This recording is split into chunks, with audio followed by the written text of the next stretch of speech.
జన్మించిన నాటి నుండి చనిపోయేంత వరకు ఒక వ్యక్తిని గురించి రాయపూనుకుంటే, అతను పుట్టినప్పటి నుండి చనిపోయేంత వరకు జరిగిన అన్ని పరిస్థితులు, అన్ని సందర్భాలు రాయలేరు.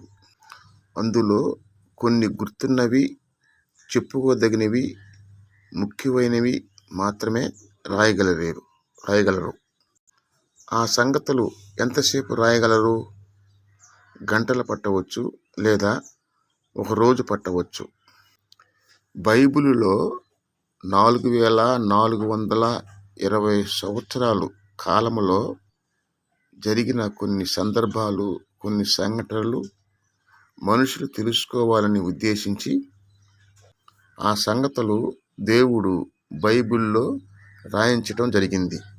ఆదికాండం నుండి మలాకి వరకు ఆయా పరిస్థితులు, ఆయా సందర్భాలు రాయడానికి పట్టిన కాలము 1100 సంవత్సరాలు.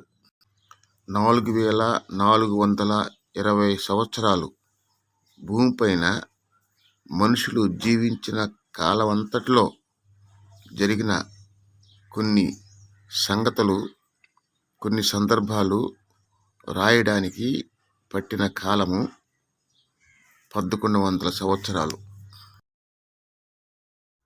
ఆదికాండం నుండి మలాకి వరకు 4420 సంవత్సరాల కాలంలో జరిగిన కొన్ని సందర్భాలు, కొన్ని పరిస్థితులు రాయడానికి 787 పేజీలు పట్టింది.